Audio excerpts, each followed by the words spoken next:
এক নম্বর কোশ্চিন, ব্যাঙের শ্বসন অঙ্গ কোনটি? ফুসফুস, ফুলকা, পালমোনারি থলি, ত্বক। উত্তর হবে কি ফুসফুস, এ নাম্বারটা। মানবদেহের সব থেকে বড় পৌষ্টিক গ্রন্থি কোনটি?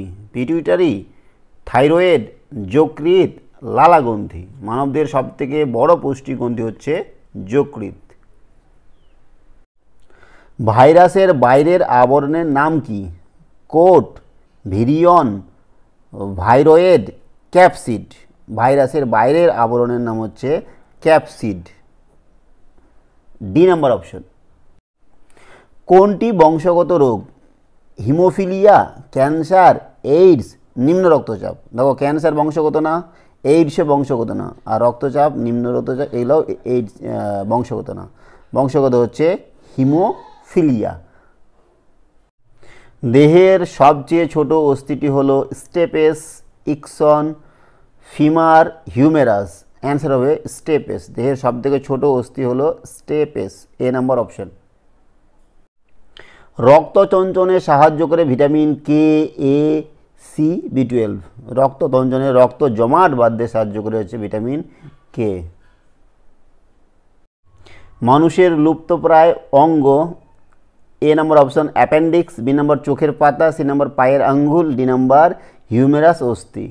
মানবদেহের লুপ্তপ্রায় অঙ্গ, এটা আমরা সকলেই জানি অ্যাপেন্ডিক্স, অ্যাপেন্ডিক্স। কোনটির ক্যালোরি মূল্য সর্বাধিক? Vitamin, carbohydrate, protein, fat. দেখো ভিটামিনের কোনো ক্যালোরি মূল্য নেই। কার্বোহাইড্রেটের কথা আছে, কার্বোহাইড্রেট হচ্ছে 4.1 ক্যালোরি পার গ্রাম, আর প্রোটিনের হচ্ছে 4.3 ক্যালোরি পার গ্রাম, আর ফ্যাট, স্নেহ দ্রব্য মানে ফ্যাট, 9.3 ক্যালোরি পার গ্রাম। তাহলে সব থেকে বেশি হচ্ছে স্নেহ পদার্থ, যেটাকে আমরা ইংরেজিতে ফ্যাট বলি। বৃক্কের গঠনগত ও কার্যগত একক নেফ্রন, নিউরন, পেরিকার্ডিয়াম, পেরিটোরিয়াম। অ্যান্সার হবে নেফ্রন। বৃক্কের গঠনগত কার্যগত একক হচ্ছে নেফ্রন, আর নিউরন হচ্ছে আমাদের মস্তিষ্কের। তো হবে এখানে কি নেফ্রন, এ নাম্বার। বৃক্কের গঠনগত ও কার্যগত একক হচ্ছে নেফ্রন।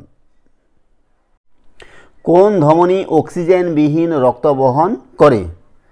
যকৃৎ ধমনী, রেনাল ধমনী, ফুসফুসীয় ধমনী, সেফালিক ধমনী। অক্সিজেনবিহীন রক্ত বহন করে ফুসফুসীয় ধমনী। অ্যান্সার হবে সেই নাম্বারটা।